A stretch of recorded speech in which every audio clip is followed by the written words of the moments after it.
Morning guys. শীতের দিনে ঝকঝকে রোদ কার না ভালো লাগে বলো, মনটা ভরে গেল রোদ দেখে। তো যাই হোক, দুপুরবেলায় রান্না করব। আলু আর ফুলকপি কেটে নিয়েছি, ফুলকপি আলুর তরকারি করব। একটু বড় বড় সাইজের ফুলকপি কেটেছি, আলুগুলোও একটু বড় কেটেছি। তো ফুলকপি আলুর তরকারি হবে। আর এখানে আমি এখন রান্না বাড়া শুরু করে দিয়েছি।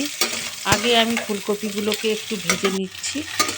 ফুলকপিগুলো ভেজে উঠিয়ে নেব, তারপর তরকারি বসিয়ে দেবো। আর এদিকে এই যে ছোট ছোট আলু, এই আলুগুলোকে দুটুকরো করে ভেজে খেতে বেশ ভালো লাগে ডালের সাথে, তার জন্য আলুগুলোকেও ভেজে নিচ্ছি। আর এই যে মশলা করব, তার জন্য মশলাও রেডি করে নিয়েছি। তো এখানে আমি তেজপাতা আর জিরে ফোড়ন দিয়ে আলু দিয়ে দিয়েছি, আলুগুলোকে একটু ভেজে নিচ্ছি। আর এদিকে আলু ভাজা তো হচ্ছে। তো এখানে রান্নাবাড়ি চলছে।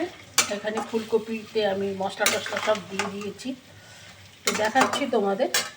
এখানে আমি আলু ভেজে তারপরে ফুলকপি দিয়ে দিয়েছি, তাতে মশলা দিয়ে দিয়েছি। মশলা বলতে জিরে, ধনে, শুকনো লঙ্কার গুঁড়ো, আদা আর কাঁচা লঙ্কা একটু মিক্সিতে পিষে দিয়ে দিলাম। আর একটুখানি টমেটো দিয়ে দিলাম, আর মটরশুঁটি দিয়ে দিলাম। দিয়ে এবার ভালো করে কষিয়ে নিচ্ছি। কষিয়ে জল দিয়ে দেবো, গরম জল দিয়ে দেবো। দিলেই কিছুক্ষণ ফুটলে রান্না হয়ে যাবে। আর এখানে এই যে আলুতে দিয়ে দিয়েছি রসুন পাতা, ওপর থেকে একটু ভাজবো, তারপরে আলু ভাজাও রেডি হয়ে যাবে।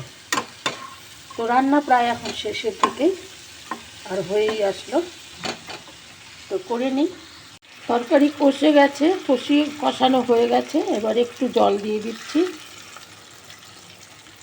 জল দিয়ে একটু ঢেকে দেবো, তারপরেতে হয়ে যাবে রান্না, ফুলকপি হয়ে যাবে।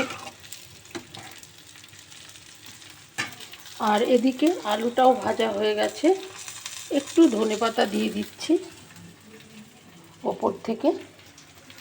আর ফুলকপির জন্য রেখে দিলাম ধনেপাতা। এখানে ফুলকপি হয়ে গেছে, ধনেপাতা দিয়ে দিচ্ছি, আর একটু ঘি দিয়ে দিয়েছি। তো ফুলকপি হয়ে গেল এখানে। আর এখানে ডালটাকে গরম করে নিচ্ছি। তো রান্না আমার শেষ হয়ে গেল। আজকের মতন রান্না শেষ আমার। তরকারি হয়ে গেছে, আলু ভাজা হয়ে গেছে। তো আর খাওয়া দাওয়া আর কিছুক্ষণ পরে হবে। তো আজকের মতন এখানেই শেষ করছি। আবার দেখা হবে নিউ ব্লগে। সবাই সুস্থ থেকো, ভালো থেকো, টাটা।